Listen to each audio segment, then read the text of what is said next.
Is yoga good for flexibility? Good question. Yoga incorporates many different aspects of physical and also spiritual wellness.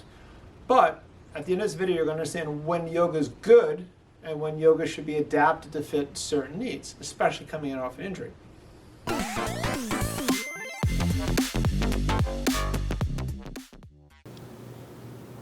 So yoga is a combination, like we talked about just briefly, of spiritual and physical. I'm not going to go into the exact details, but from a physical therapist standpoint, I think it incorporates some wonderful things. It incorporates breathing, talks about a little bit regarding meditation, working on movement, like range of motion, flexibility. I do feel it helps. We can also make an argument as far as core strength and stability, working some good strengthening exercise. There's a degree of balance. There's an overall kind of spiritual part of it, and just being aware of themselves and kind of detaching the mind and really resetting yourselves. It's a form of meditation. So all these things are very good. The question is that if you're coming off an injury, is yoga the thing that we should look for as a first line of defense when we're looking at a particular injury or situation? That's the golden question. What I think we have to look at is yoga addressing the particular range of motion deficits or flexibility issues that we have for our particular injury? We're going to go into the pros and cons in a moment about why I think certain reasons why yoga is very good for this situation, and why there's certain cons to yoga, not necessarily because the yoga in itself is not helpful, but it may not be addressing exactly what we need to for your particular injury. So one of the things I love when it's a pro as far as yoga is concerned is that you're looking at multiple segments that you're stretching, you're training, you're working on strength, flexibility, balance, all these things incorporated, breathing, and even meditation. All those things and that degree of mindfulness, I love all those components being wrapped up into certain movements. And yoga, as you continue with it, different poses incorporates and puts stress in different parts of your bodies in different ways. Love the variety. I love the different aspects. Okay, similar. I like to make the analogy is to doing strengthening exercises like a squat. Multiple segments. They call it a compound movement or a lunge. You're working multiple segments of your body to get yourself stronger.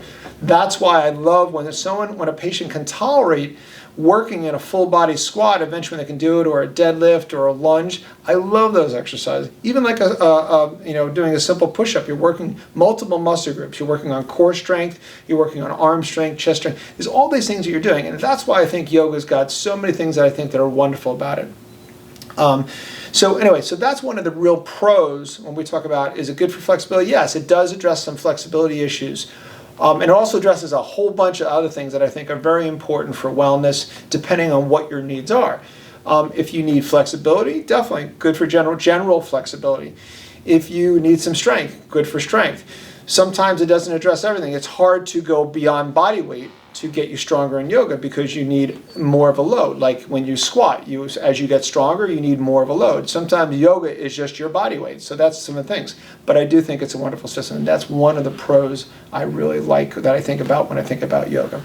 So what are some of the cons? Why wouldn't yoga be the best thing for flexibility, specifically if you're coming off of an injury?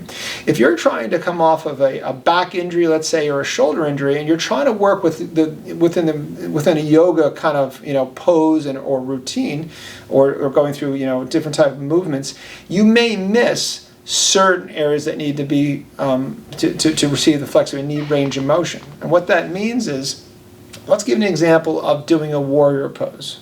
So when you're doing a warrior pose, you're coming up, and I'm not a yogi, I don't know exactly the position, but I want to give you like a rough thing. If you're bringing your arms up and you're doing this pose like this, and you're coming up, your legs forward, you're in a kind of a lunge position, this is wonderful.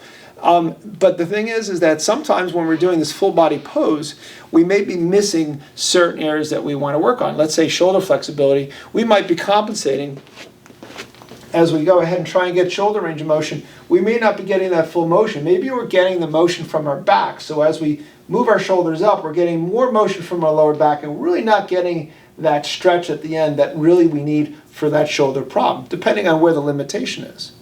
So that's one thing that we kind of miss as compared to doing a focal stretch for just shoulder range of motion. We're really isolating out this region. I like to call it more of a region and getting that flexibility. So that's why that pose may not be appropriate or may not get you to the same goal as quick as you want to get after injury. If you do general flexibility through yoga, and that's what your goal is for yoga, you may eventually get better range of motion. But if you have a certain deficit in one particular segment, the shoulder, let's make sure that we're not compensating with other ones. So that's my only thing about a con, is that if you want to get to your goal faster about getting range of motion just at this segment, we have to isolate that segment, I feel, sometimes. Okay?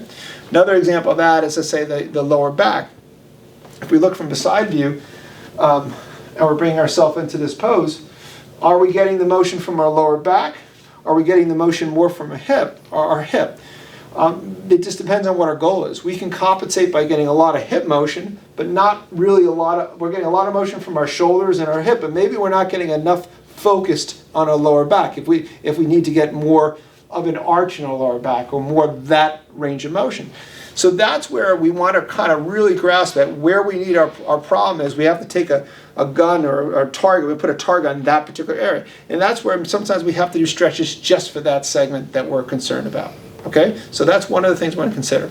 Another thing that we may not be putting enough pressure on those tissues long enough at the very end of the motion. Like we don't have enough what they call time under tension. So at the very end of that motion, we're not holding that pose long enough, okay, to create that lengthening of tissues. So that's the other thing. Sometimes yoga probably is not giving you enough time under tension to make faster or more rapid gains as far as range of motion.